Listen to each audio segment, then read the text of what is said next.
You're listening to Thunder and Lightning on SuperTalk Mississippi, covering Mississippi State sports like nobody else. With Sports Talk Mississippi's Brian Hadad and Robbie Faulk of On3 Sports. Now get ready for Thunder and Lightning. This is Thunder and Lightning here on SuperTalk Mississippi. Brian Hadad and Robbie Faulk here with you on a Friday morning. Thanks for joining us here at supertalk.fm or wherever it is that you get podcasts from. We appreciate you guys out there, our great listeners, especially our servicemen and women out there taking care of us. I want to thank our sponsors over at Strange Brew Coffee House and Churn and Spoon Ice Cream. Start your day the right way with a trip to the drive-thru over at Strange Brew Coffee House here in Starkville or at Brupolo over in Tupelo. Be a little weird, Robbie, if Brupolo was in Hobo Station. That would be a little weird. Wherever you are in our great state, you can enjoy Strange Brew Coffee each and every morning. It's only a click away at strangebrewcoffeehouse.com. The Mississippi Beef Council wants to remind you that beef, it is what's for dinner. If you're cooking out this weekend, nothing beats the sizzle of beef on the grill. And it's so versatile, so many great things you can do with beef. Big cuts, small cuts, long cook, short cook. Beef always is the star of the show of any weekend barbecue. So make it happen for yourself. Beef, it's what's for dinner. Thanks to our friends at the Mississippi Beef Council. College Corner, collegecornerstore.com. That's the place to find the maroon and white merchandise that you are looking for. Guys, we are 37 days away from the start of the college football season as we're recording anyway. 36 as you're listening.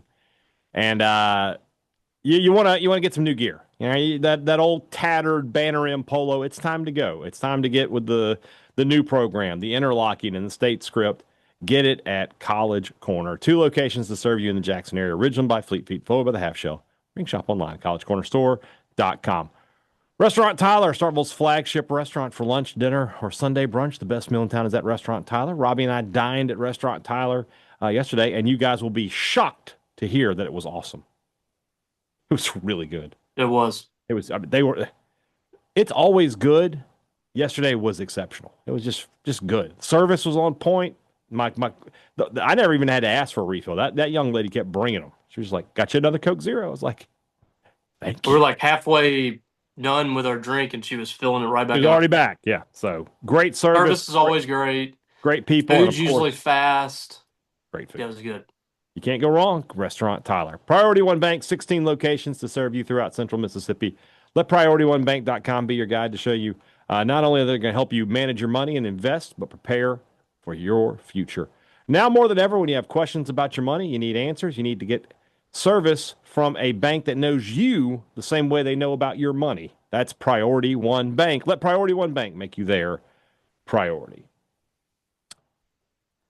Obviously, some MSU sports, we will get to it.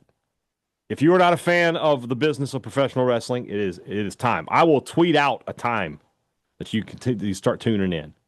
Because there is no way that Robbie Faulk and Brian Hadad are going to do this show today and not start with the passing of the Immortal Hulk Hogan. Robbie, I've been doing this. Let's do it again. I'll ask a question. You tell me. There's a difference between a wrestler and a performer, okay?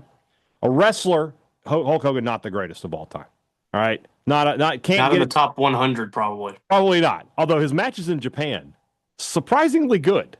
You can find that's more his style. He's a big battering ram type guy. But he does some wrestling in those. But that's fine. He's not Ric Flair, Shawn Michaels, Bret Hart, Bryan Danielson, whatever you want to say.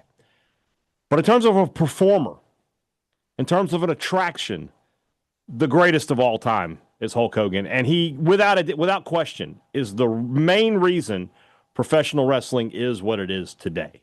And so we talked yesterday about, or when we did the rumblings, I guess, about separating performers and their art from the person.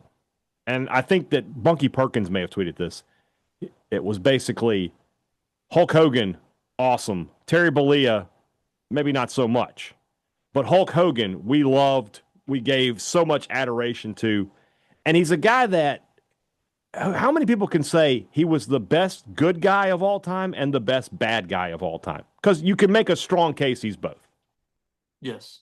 And to your point about the, not a good guy, I mean, I think with that we could probably say that about most celebrities. So many I people, mean, yeah. anytime that you get somebody that's corrupted with money and power and fame and things, you're going to find behind the scenes that there's a lot of things about them that aren't great. And that's why over the last few years, I've just told myself, you know what? I'm going to not even think about what happens with this person behind the scenes. I'm going to judge them based on what they do on the things that I consume.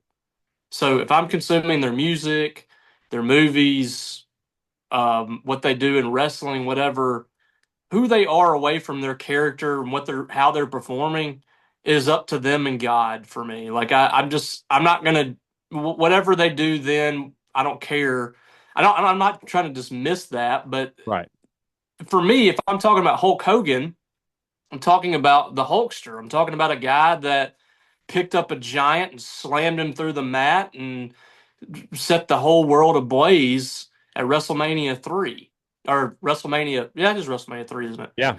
Um, for me, like my first thought whenever Ozzy Osbourne died wasn't, oh, he worshipped Satan back in the 80s and like I just remember how I felt when I listened to his music. And the music made me happy. I enjoyed listening to his music. When I watched Hulk Hogan against The Rock at WrestleMania 17 or WrestleMania 18, 18. it was unlike anything I'd ever seen in my life because we went into that. Hulk Hogan was the bad guy and The Rock was the good guy. And that was in Canada. And that crowd absolutely flipped. They went the exact opposite way. And that's what happens in wrestling sometimes. Sometimes the They crowd change things on the changes fly. everything. Yeah. And so Hulk Hogan at that time was Hollywood Hulk Hogan. He was the bad guy. The Rock was a super baby face, becoming a budding star. No one expected that kind of reaction. But everybody in that building, they wanted the old Hulk back. And when he was hulking up, when he got dropped for the rock bottom and he kicked out on two, and the crowd went nuts. Like I still watch that, and to this day, it's been almost 20 years. I still get chill bumps. And you look out in that crowd, there's people that are probably ranging from age 25 to 50 that are absolutely losing their minds. And all I can think about is like those people in that moment are 7 years old again. I've, And they're seeing somebody that to them was a superhero. And when we were watching wrestling, when we were younger, he I was. came I came in at the tail end of Hulk and WWE, WWF, and when he came into WCW. That's the Hulk Hogan that I first saw. Although I was renting all of the videos at Discount Video in Louisville of Hulk Hogan slamming Andre the Giant, Hulk Hogan beating Sergeant Slaughter, the matchups with Macho Man and the superpowers, Mega Powers, matchup with Ultimate Warrior. I I watched that stuff growing up. So Hulk Hogan to us, we saw the promos and we saw who he was when he came out and he wrestled, he hulked up and he got that jolt of electricity from the fans. He was a literal like superhuman to us. He was immortal. He was somebody that was larger than life. He was literally a cartoon character. They made a cartoon out of him. If you don't follow wrestling, you know who Hulk Hogan is. So it's a tremendous hit on pop culture and wrestling to lose a figure like that. And, we've always known Hulk Hogan as the guy, he's wearing a do-rag and sunglasses and a cut-off shirt. And he always looked like, despite the balding hair, he always looked like he was in pretty good shape and he was fairly young and things like that. I know things got kind of rough here at the end for him, but it's a sad day for people that have followed professional wrestling and even some of those that kind of lightly followed it. I've always wondered about that WrestleMania 18. I think being in Canada was a huge part of that because WCW didn't really run Canadian shows very often, right? So those fans had not seen Hulk Hogan live in decades, Yeah. maybe even going all the way back to WrestleMania 6 for a lot of those guys. Whereas if that show had been in Atlanta or anywhere in the South for sure, but even in like Maryland or something like that, I don't know that you get the same reaction. But the nostalgia was just so huge. I We talked about Hogan on this show earlier this year when Cena made his turn. Because if you're going to talk about the greatest heel turns of all time, Hulk Hogan's is number one to me. Now, I had Cena at number one for the moment. I got to be honest, what's happened after has not been to the level of the turn. Whereas the entire run from Hogan at the Bash at the Beach to, I'll say, Starrcade 97, right? That match kind of deflates what happened there. But you had a solid, basically, year and a half of elite level work from Hulk Hogan. He was the biggest face of all time, the guy that everybody thought would never, ever be a bad guy. It's difficult to put into words how shocking it was when he dropped that leg on Randy Savage and joined Scott Hall and Kevin Nash. It was the greatest heel turn of It all is. time. It's number one. I had seen it number one, but I can't keep it there after what's happening.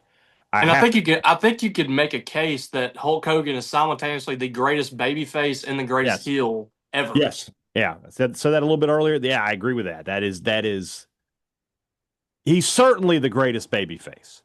Hulkamania, Hulk Hogan, from the time he beats the Iron Sheik to the time he loses to the Ultimate Warrior, that stretch, that 3-year run, he is the greatest babyface of all time. You can argue different heels, but Hollywood Hulk Hogan, from the time he beats, who did he take the title off of?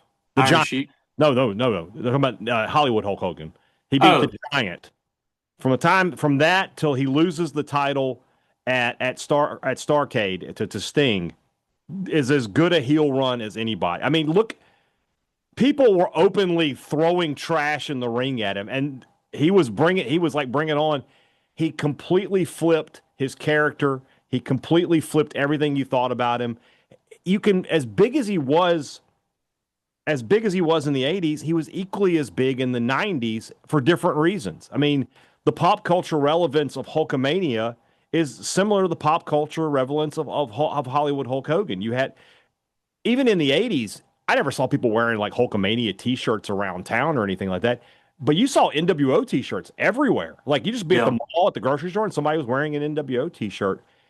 He had basically from 1983 to 1998, a 15-year run as he was the top guy in professional wrestling. That is unprecedented. Austin didn't have that long. The Rock, The Undertaker, Flair. Flair's is a little different because Flair was clearly the top guy in his promotion, but he wasn't as big a star. Wrestling fans knew who Ric Flair was. Flair has gotten a lot more cultural significance in his later years after his wrestling career is over, but he was never what Hulk Hogan was. And then on top of that, he was in movies. He was on television. He did cartoons. He had merchandise. He had TV shows. He was everywhere. Hulk Hogan was a legitimate phenomenon in his prime. And I don't think that you can discount what he did in shaping wrestling to become more of like a mainstream entertainment thing. Like, he is at the forefront of the rock and wrestling deal, which to me was the beginning of wrestling really pushing out beyond just this like niche product that a certain fan base followed to reaching a new audience. Because they start that WrestleMania, and he's involved with Mr. T, who was a huge part of pop culture at the time. Massive star at that time. He was in Rocky before he really exploded. Mm-hmm. It was Thunder Lips and Rocky, and that was a big deal too. My wife's calling me, so I just went sideways. My mom's calling me, so we've got all. How about that? Cyndi Lauper, they brought all of them in there. So Hulk Hogan was the face of that. He goes to WCW, and he really pushes them up to the top of professional wrestling, at least in terms of ratings, week to week. Yeah. And nobody thought that WCW was going to be able to compete with WWF. Nobody. But they had become stale. WWF had become stale. They had older superstars that were kind of past their prime, moving out. They started going towards this gimmick thing, and Kevin Nash and Scott Hall started to shift that a little bit and created the NWO. And initially, the plan was from creative for Sting to be that third guy. And so I there were don't like think four that guys they mentioned, and Hogan was the last one. They thought Yep. you mentioned Sting. Well, they didn't want Hogan to turn. Right. They wanted him to be the face of WCW who fought the NWO. So they had Sting. They talked about Bret Hart, and then Bret Hart re-signed with WWF. Yep. They talked about Shawn Michaels maybe coming over. That never really got anywhere. And then Hogan realized, give Hogan look, a lot is made of Hogan and his ego and his some of the fact that he had creative control over his own character, so he could pick when he won or lost. But give him credit for being savvy enough to realize this is the way. Yeah. And in doing so, you're correct. I was a guy who watched Nitro, some, and Raw religiously. That flipped. I became a guy, I would not miss a second of Nitro. And then when Nitro was over, I'd go over to Raw. And it took the Austin McMahon thing to bring me back to Raw kind of permanently. He was just, the word I like to use is attraction, right? Like, for our parents, it might be more like Elvis and the Beatles. That's what Hulk Hogan was. He was like the Beatles. He couldn't go anywhere. Anywhere he went, he was mobbed in the street. There would never have been a professional wrestler on Johnny Carson back in the 80s. Like Lou Thez and Harley Race, those guys were never going to be on an evening talk show. Hulk Hogan was. He was a superstar. He was, you could probably make a case like 83, 84, 85 that he's the biggest star in the world. He's as big as any movie star, any musician. He's right there at the top. And when you talk about a professional wrestler, that is a difficult. I mean, Roman Reigns, as big a star as he is right now, Cody Rhodes, all those guys, even Cena, they're not even in the same building of what Hogan was in the mid 80s. No, and they're all kind of following his lead. You think John Cena is who he is if Hulk Hogan didn't come along? Like, he set the tone for everybody. The Rock, Triple H, even Stone Cold. So, I mean, he was different, and they've kind of found their own thing. But he set the tone for all of them. And we didn't watch Nitro and even probably WWF back in the day. We didn't watch that for Hulk Hogan's 5-star matches. No. We watched it because of the character that he was, and he'd get on the mic and he'd cut a promo, holding the world on his shoulders and slamming the giant on the mat, and the whole earth shakes. Like that stuff, like it kind of, when you watch that when you're a kid, it takes you away from the fact that that's not physically possible, and you actually start to think that this guy could literally pick up a Mack truck if it was on top of an old lady and throw it. Like that's like, you think that this guy is literally the strongest man alive and is Superman incarnate right there in front of you. That's what he did so well. And that's what I'm going to remember the most of. I'm not going to remember all the junk on the outside. I'm going to remember those promos he cut with Mean Gene and the jealous eyes with Macho Man, and you got the Mega Power shirt on. Mega Power shirt on, yeah. I'm also going to remember the match he had with Shawn Michaels, where Shawn Michaels was like bouncing around the ring. That was incredible. And Shawn Michaels shoots out the ring like it's been shot. That's the stuff that makes it so great. That kind of stuff is what makes wrestling so great. It's like, we know that isn't real, but the character, the fact that Hulk Hogan is pretending that he can pick up a literal giant above his head and throw him into the crowd, like that stuff is what we live for.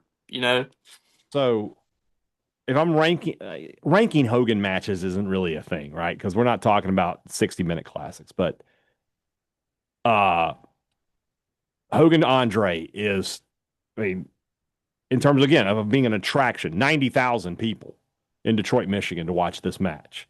And I guess I would have been like 11. It's impossible to understand what that match was. You're like, here's Andre the Giant, the man who had never been defeated. Now, that's not true, but If it didn't happen on TV, it didn't happen. So Andre the Giant had never lost. Hogan, champion for 3 years. Andre the Giant was this big, as a giant, was this big, kind guy. Everybody loved him. When he walked out on Piper's Pit with Bobby Heenan, it would have been like my mom walking out with him. Like, why is Andre the Giant here? It's impossible to overstate. So that, the match at Skydome with the Ultimate Warrior, again, not a feast for the eyes, but the passing of the torch. And I think if we could go back in time, Vince McMahon would have been like, maybe we don't need to pass the torch here after all. Maybe we don't need to put the Warrior over. That's one. From WCW days, the two matches that stand out to me are two matches that he lost. His match against Lex Luger on Nitro, where he loses, he drops the title. Now Luger drops it back to him like a week later, but in that moment, Hogan was invincible, and they finally got him. That was an incredible moment to see that. And then, of course, Hogan versus Goldberg, which legitimately might be the best match of Goldberg's career. Like, of all the people in the world, Hulk Hogan carried that guy for like a 10-minute match and got a lot out of him and made it look really good. And I mean, to win that in that huge, in the Georgia Dome in front of 50,000 people. You think about people who have performed, like, I'll put Hogan's attendance numbers up against anybody. That guy's played in front of massive, massive crowds. Oh yeah. When he went to Japan, like you mentioned earlier. I mean, he's been all over the world. They had a Nitro at the Georgia Dome, which was unprecedented. Yeah, where he fought Goldberg. Yeah, was he fight Goldberg that time? Yeah. Georgia. That was like unprecedented back in the day. Look at the crowd that he had with he and Rock. I mean, and that crowd was not there for just anybody. I mean, they were not there. What's the main event that night? It's Triple H versus Jericho, right? Was that what it was? I think that's right. They're not there. I don't remember hardly anything from that Mania. That's the main event. That was the main event. It might as well have been. It's essentially what Macho Man and Ricky Steamboat were, in some regards. Although there's so many matches on WrestleMania history that this was the main event, but this is the match that everybody remembers. Hogan versus Rock is that match for WrestleMania 18. Yeah. It's not even close. So this guy, he sold out. I mean, is there an arena in this country, a stadium in this country, that Hulk Hogan didn't sell out when he was in it? I mean, everywhere. And I got a chance to go to, I know you did too, to see some WCW events back when he was there. I did. And it was surreal. I went to the Ice Palace in Tampa to watch WCW Nitro. And it was that episode whenever Diamond Dallas Page had Karl Malone and Hulk Hogan had Dennis Rodman, and like that was the tag team matchup that was going to happen at the next pay-per-view. Yeah. And seeing Hulk Hogan at that was just absolutely surreal. And people forget, or maybe don't even know, how big that dude was. Massive. I mean, he was a legitimate 6'8", 6'9". I mean, just an absolute like monster human being. I mean, he towered over a lot of the wrestlers out there. Yeah. And it was just surreal to hear Voodoo Child and to see him come out and play in the belt like a guitar. The guy was just the epitome of cool. And it's one of those deals, like, fake it till you make it, because like we said, he wasn't a very good wrestler.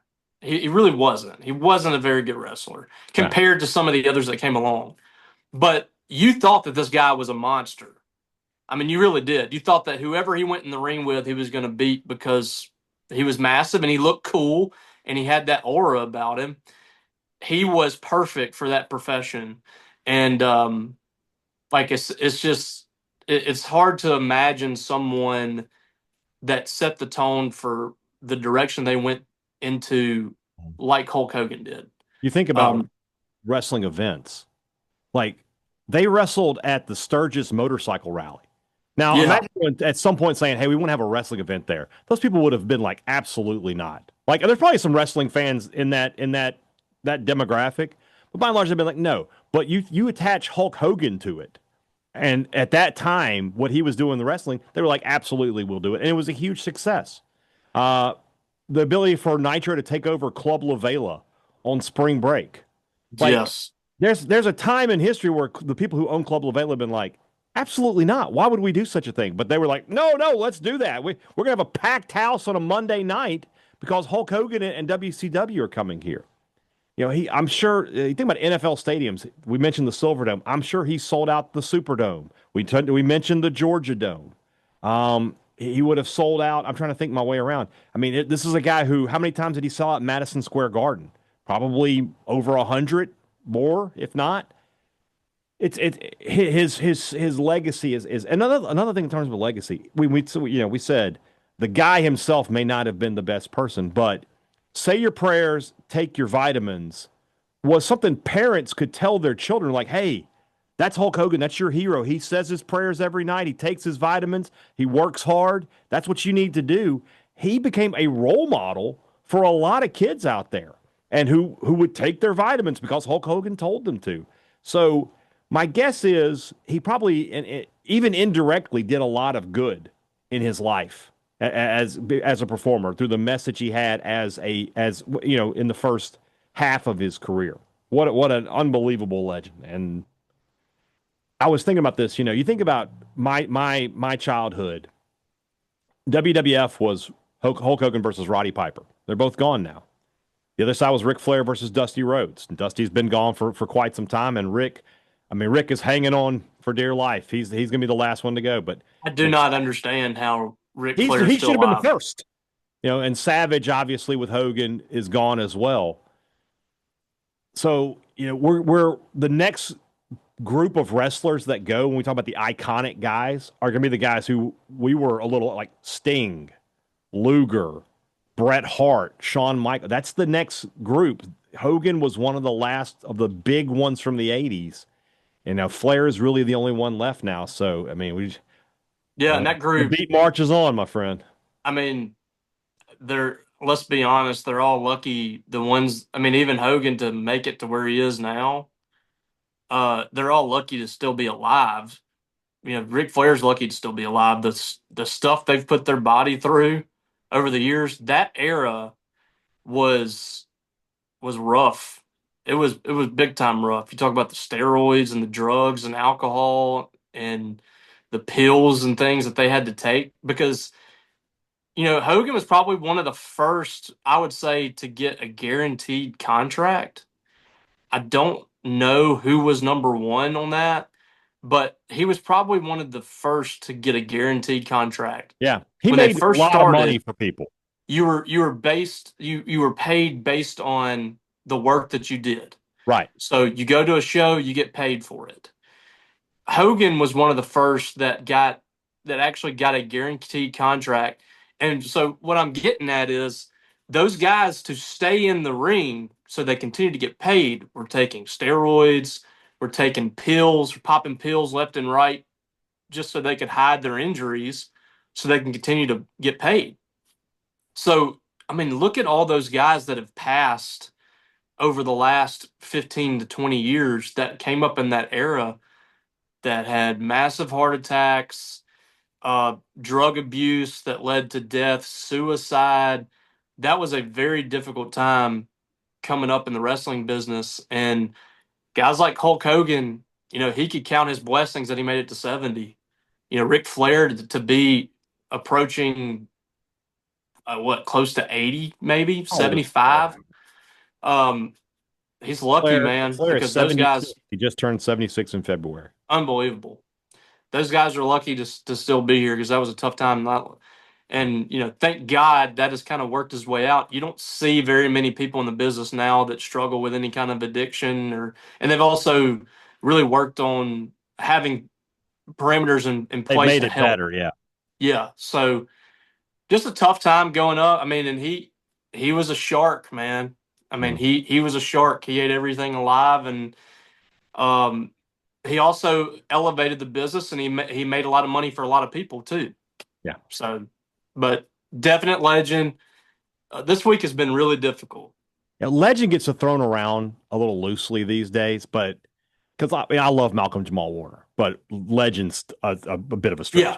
But Ozzy Osbourne and Hulk Hogan, there's no question, no gray area. Legendary guys. And people will talk about Hulk Hogan forever. People will talk about Ozzy Osbourne forever. If you do a Mount Rushmore of rock and roll music, especially of heavy metal, Ozzy's probably George Washington. He's probably the first face on there. I was thinking about Ozzy. Look at the people that were accompanying him yeah, in everybody his wanted to be part of bands. that. Yeah, yeah. The guitar players, especially, there's not been a single artist that has the collection of guitar players like Mhm. Ozzy assembled. Oh yeah, And Led Zeppelin, they've had the same guy. A lot of those AC/DC, they have their one same guy, so guy. it's a Yeah, yeah. little different. But to have 4 or 5 like legitimate, like legendary elite guitar players says something about Ozzy. He was respected in that way, and you could probably talk to any, not even just heavy metal, but rock or even different genres Mhm. musician, and they will tell you that in some form or fashion, Ozzy Osbourne influenced their career. That something that he did, that some music, that some song that they heard by him influenced them in some way. And so it sucks, man. Like, we all knew that eventually Ozzy was probably going to move on pretty soon. He was in rough shape. Hulk has been in recent weeks apparently Having some bad trouble. shape. Yeah. But it stings when you know that someone that's so iconic. When you get the text, Yeah. yeah. When somebody, I was in one of my group texts, they were like, "Oh, Hulk Hogan." I was like, "Oh no!" And I, got on Twitter, and you see it, and you're just like, I mean, the first word out of your mouth is always, "Damn." Yeah. Just sucks. So I've welled up or cried for 4 celebrity deaths okay. in my life. Kobe, I did. uh, Chris Cornell, Mm. and then twice this week, Ozzy and Hulk. It just And sucks. it just, I mean, and these people are people that Didn't I've well up never for put my Hogan. hands on, I've never spoken a word to, but they have influenced our lives in some form or fashion, whether it's through music, through sports, or through entertainment. I didn't well up for Hogan, but I feel like I will on Friday on SmackDown when they air Yeah, the tribute video, which they will do. That will probably get me. When Flair goes, that's going to be a tough day. It's going to be a that's gonna tough. be rough. So Well, Hulk Hogan. we've done most of the show on wrestling, and the last time that we did something like this was for Dusty Rhodes' death, myself and Joel Coleman. I can And promise you this show won't get deleted. V Sporto made us delete that show. It was the most viewed show that Joel Coleman and I had ever had on Yeah. that show. They made us delete that show. So This one will stay up, I promise. guess who's still podcasting out there? There you Me go. and Joel are still doing a little business in that. I don't know about the others. Hulk Hogan, August 11th, 1953 to July 24th, 2025. Rest in peace, brother. We will miss the Hulkster. All right, let's move into the rest of the show. Not a whole lot of Mississippi State sports going on today. But I tell you what, we had a lovely rant. Not a rant, but we had lovely moments there. I'll let Robbie loose off the chain here. Talk a little uniforms in the second half of the show. How about that? But first, we got to talk about Two Brothers Smoked Meats in the heart of the Cotton District, the place to find the smoked Southern soul food you are looking for. It's also going to be the place to find Sports Talk Mississippi. Sports Talk Mississippi, we're about to embark on on our. You're going to like our name, I think. It's the STM Not Fall Camp Tour. Okay. I'm kind of getting on board with you. I've started calling it training It's not camp. fall. It's I not. think about it. I actually think about it whenever Yeah, I'm preseason. about to say it. So we will be at Two Brothers on August 13th for a live show. We're going to have a ton of stuff to give away, including some Genteel polos. So, Robbie, get up there early and get you a polo. Uh, we'll see if we can have an extra one for you. We're going to have some great giveaways from Genteel, from Pearl River Resort, so on and so forth. That's going to be at Two Brothers. We want you to come out, get you a table, grab a beer, grab some wings, and enjoy yourself at Two Brothers Smoked Meats in the heart of the Cotton District. Great products, great service. Every business likes to promise it to you. They deliver it to you at Advantage Business Systems. That's what they've been doing for 50 years. I thought for sure you'd go Hogan there and give me a 50, brother. I thought Dadgummit. for sure. I should have. I was just ready for it. Can we rewind? That's what they've been doing for 50 years. 50, brother. There we go. Yeah.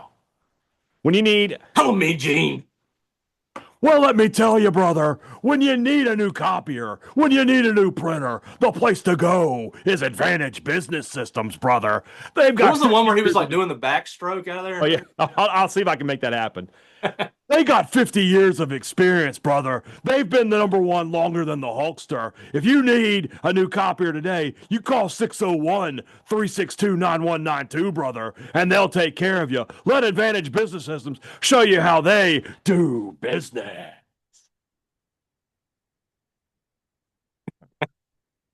There we go. There's our tribute there. If you're going to be in Starkville and you need Mississippi State gear, the place to go is Maroon & Co. But if you can't make it there, the Maroon & Co. website is the place to go. Everything maroon and white, under one roof. Nobody in the city of Starkville with a bigger or better selection of Mississippi State gear than our good friends at Maroon & Co. Check them out before the season starts. Check them out the first weekend of the season. When you're here in Starkville, the second weekend of the season when you're here in Starkville. If you're in Starkville, you need to make sure a trip to Maroon & Co. is on the agenda. Use our promo code Thunder15 to save 15% off regular price. Some exclusions do apply. I don't know what they are. Neither do you. Next time you're in Starkville, before you go to the game, make sure you go to Maroon & Co. If you're going to be in the yard this weekend, you need to make a trip to see our friends at Scruggs Farm Lawn and Garden. Put that John Deere power to work and make that trip around the lawn a little bit faster and a little bit easier. The best know that John Deere is what makes your lawn look like a champ. A John Deere commercial mower, a compact tractor, a gator, whatever you need, it's there at Scruggs Farm Lawn and Garden. And they've got great deals, 0% financing in some instances. Whatever you're doing around the house this weekend, a trip to Scruggs will make that job a little bit easier. So head up to Saltillo, see our friends at Scruggs Farm Lawn and Garden. Can I say something real quick? Yeah, because I've just been triggered by this person that tweeted at you. Okay. If you're one of these people that your response to us talking about this person that is important to us in our childhood and growing up is wrestling isn't real, please just shut up. Just please shut up. I'm so tired of hearing that. I'm tired of the wrestling isn't real thing because y'all, if you got a small child in the car, just turn it down for like 10 seconds. Here we go. I mean, you've already tweeted it, so. Yeah, no shit. No shit. Yeah. It's fake. No shit. You know what? Also, dragons aren't real either. But I watched Game of Thrones. I don't think that Bryan Cranston sells meth on the real. This entire time, I thought that The Undertaker was an actual dead man. Had actually been buried alive and killed and came back from the dead. And Kane, who burned his house down and killed both of his parents, was running rampant across the WWE and eventually became the mayor of Knoxville. This whole time, I thought that was actually happening. I thought that Mark Henry and Mae Young actually conceived a child that came out as a hand. I'm really sad. I thought this was all true. I'm really sad I didn't ask him about the hand. I should have asked him. But you're right. It's so dumb. It's so dumb. I mean, just shut up. Like, what are you trying to prove? We're talking about a person. When somebody we're talking about a person that we watched growing up that is one of the most famous people in the world. Yeah. We're talking about him passing away and talking about his career in entertainment that we've made very clear it's entertainment. Yeah. And your response is, "Hey, wrestling isn't real." Just be quiet. Just be quiet. Just keep it to yourself. I don't come to your account and talk about whatever. God knows what you're talking about. I do. If you tweet something like that to me, I immediately look at your account. And if you tweeted anything about a movie or a television show, I'm firing right back. Luckily, this guy's talking about some audio book that he read. Was that book reality? Was it true? Let me see. Let me see the. This is Stephen Gunther. So if you're listening, Stephen, go to hell. Did you know that you're named after? I'm just gonna assume you're named after professional wrestler Gunther. Yeah. Oh, but here so Hulk Hogan dying gets a wrestling is fake. Ann Burrell dies, gets a very sad. Like, why are we picking and choosing here, buddy? I don't know. All right. The people that just like thumb Look, their nose at wrestling, I can't deal with them. Like, I can't deal with them. All right. I'm sure we can find something that's Wouldn't take me just long. as bad and Wouldn't things be. that you like. But you know what? I don't care. Well, I don't care what that's the main someone thing. else likes or Hulk Hogan died. dislikes. Hulk Hogan dies. That'll be his legacy will be talked about for hundreds of years. Like in the year 2125, people will still know who Hulk Hogan was. You, me, not so much. No So one outside of our little circle. yeah, Wrestling is one of the most popular things in the world. it's so annoying. So annoying when people do that. All right, our guy Brandon Langlois decided just to drop a bomb on your message board last night and says that Mississippi State has worked it out with EA Sports and that the interlocking uniforms are going to be available in the next update. I think it's the 30-day update for EA College Football. Of course, this was a big talking point last year that those uniforms were not available, despite the fact that lots of other schools had basically every uniform they've ever worn before were available. Mississippi State did not make its most popular uniform, and I'll stay to that. I'll put my stamp on that. I do believe this is the most popular uniform, no matter what some people say. Now we have a pledge drive being put together on the message board to try to make the athletic department move forward. I think it's a great idea. I would say this: you're getting a lot of people in there posting, "Oh, I'll give this and give that." Start the Kickstarter, man. Start the GoFundMe. Yeah. Stop telling people to what they'll give. Show me. Put it on there. Get that going. And tell the athletic director. Imagine if you do this, right? And a week from now, you've got $100,000, $200,000 sitting there, and you're like, "We'll give that to you. All you got to do is this." If they say no to that, that's not good. Hold it in abeyance. Yeah, in abeyance. Hold it in abeyance. We'll Atop the ring. I'm gonna put it in an account, and it can sit there and gather interest. Zach Selman versus Mark Keenum in a ladder match. The winner gets the $150,000. Do you think? A week ago, I was pretty convinced that this interlocking thing is never going to go anywhere. But the EA Sports information makes me think maybe there's a chance that something's going to happen. And I think they've inspired the fans. If they're going to give money, if you can put together a $200,000-$300,000 donation in terms of, hey, we'll give this to the Bulldog Initiative, we'll give this to State Excellence, wherever you want it to go, but you got to do this. I mean, we've talked about this so many times, Robbie. State fans are already paying for everything. They pay for their tickets. They're paying for. I had to think when was that an alarm for? But I've already taken care of that. They pay for the tickets. They pay for the players. They're paying coaches' salaries. They're paying for facility upgrades. They're paying for everything. You have to give them something. Here's an instance where state fans are like, "We'll pay you for this too." It's going to be really weird to say no. It's kind of sad, isn't it? It's kind of sad. It's not sad. It's infuriating. These people are literally funding, bankrolling your athletic department. They're paying for scholarships. They're paying for tickets. They're paying for lights. They're paying for IPFs. They're paying for players. The players that are going out on the field and competing on Saturdays and any other sports season are being funded by your fan base. And like a lot of these people want in return is to have this logo that means a lot to them. Something that they were told for years, by the way, was not owned by Mississippi State, and we can't give you this because we don't own it. And it was a total 100% lie by the Mississippi State administration, whether that's university, athletics, whatever. Whoever's behind that, they lied to Mississippi State fans, and they did that for decades. So now we know 100% this logo is available. It is available for use in any way that you would like to use it. Wyatt Craig wants to use it at Maroon & Company. It's there for him to use. And as far as I know, he's sold a lot of interlocking, and so has College Corner, and so has everybody else. There's been a lot of money made off that logo. So all they're asking for is to bring this back. It is objectively, if you will talk to people that aren't even following Mississippi State athletics, it is objectively the best uniform that Mississippi State has ever worn. on a football field. And all you got to do is throw it back on them. We've already seen it on the field 2 years ago. And you give them a taste of it. And what I said whenever it happened is, you're going to give Mississippi State a taste of this and then take it away from them? I don't think that's possible.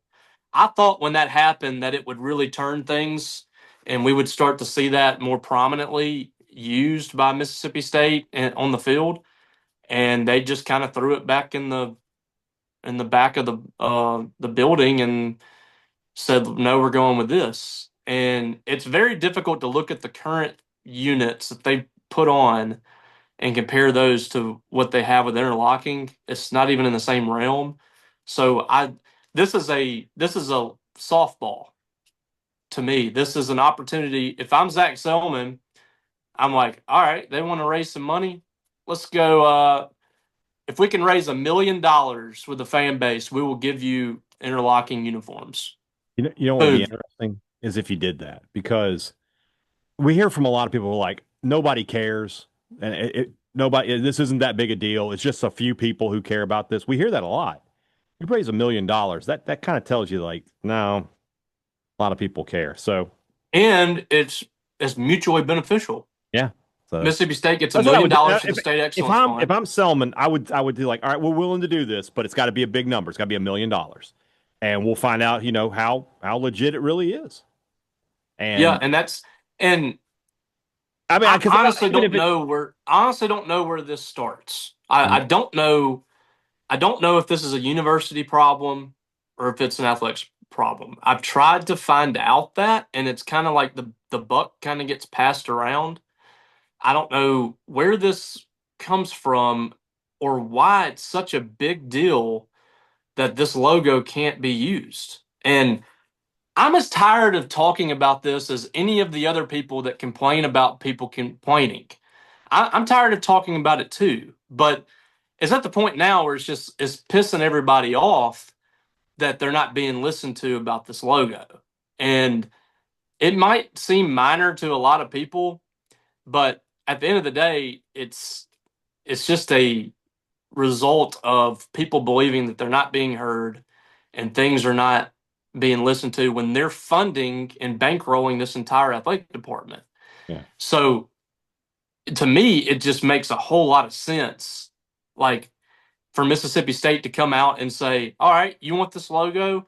And the next month, if we can raise $1 million, we will bring this jersey back. And not for a game. This is your jersey. This is how you identify Mississippi State football from here on out, is the interlocking. And if you want to make some alterations to the jersey or whatever, I'm open to that. But that MSU on the helmet is what people want to see again. I agree. It brings back great memories for people that grew up even with the MSJ. I know it was a totally different logo, but those bring back great memories for people that played in that era, people that grew up in that era. They remember all those great teams and those great moments, and it just was something that you identify with Mississippi State. And if we're talking branding, I think you can easily brand that around Mississippi State football. Well, that's because that's what people recognize. When State rolled those 98 uniforms out 2 years ago, all of your media people were like, that's the Mississippi State that I know. That's what I remember from Mississippi State. This is what they should do. Well, people like Andy Staples and Brandon Marcello and Ari Wasserman and those guys, that is the college football media. Those are the people you're trying to brand to get to talk about you. Yeah. I had this debate with somebody once before. It was like, when you talk about branding, I'm not worried about what happens in Times Square. I'm not worried about some random New Yorker who sees a Mississippi State shirt and decides they want to buy it. Branding is about your fans. It's those people who buy your merchandise, and so you have to market and brand to them. And objectively, the best looking helmet they've ever had. I don't have a degree in marketing. I want to point that out. I'll make that very clear. But I mean, it just makes a lot of sense to me. So I'll be interested to see what happens. I feel like there's some momentum right this second, but we'll have to. And I want to go back too. Yeah, we've had a lot of people say, "Well, y'all wanted the state script, and you got that." Again, this is the logo that I would prefer on a Mississippi State We did not football know helmet. when we were talking about the state script that we could have the interlocking. We thought that was We had gone. no clue. We Yeah. had no clue that was possible. We were told that was not happening. Had we known that, that would be our push. But at the same time, we do love the state script. I do like it. I Yeah. think that it is that helmet looks a billion times better with interlocking on it. So we might sound hypocritical, but we're really not on this because again, we had no clue that the interlocking was a possibility. But the best thing I think that can come out of this is Zach Selman and Mark Keenum and whoever agrees that if we can raise $1 million from these fans, let's take advantage of it. They're doing it everywhere else. Indiana brought back a logo that they've been pushing for. Kansas State, I think, is doing something. All these schools are saying, you asked, we listened, here's what we did for you. We gave you Arkansas got the slobbering hog on the center court at basketball. And they raised money for that. So I think this is mutually beneficial. Zach Selman shows fans that he's listening, which he already has done that, but this is just another step in the right direction. The university shows that they're listening to fans. They care about the fans' opinion. The fans get what they want, and at the same time, you raise money and you push forward to your state excellence fund. So the drive for the interlocking $1 million drive. I mean, why not? I don't see a reason why you can't do something like that and everybody be happy in the end. Yeah. We'll see where it takes us. All right. Also, you don't have to sacrifice winning games. Oh, yeah. Well, make sure you make the disclaimer. You can do both. Make the disclaimer. All right. Next week, I'm not sure who our SEC preview is, but we'll figure it out. Opponent preview next week. There isn't one. We're on the bye week there. We've got linebackers and cornerbacks. That's right. Linebackers would be okay. Linebackers will be great. And then hopefully nobody else famous will die between now and then. All right. Talk to you guys next week. For Robbie Faulk, I'm Brian Hadad. Thanks for listening to Thunder and Lightning here on Super Talk, Mississippi.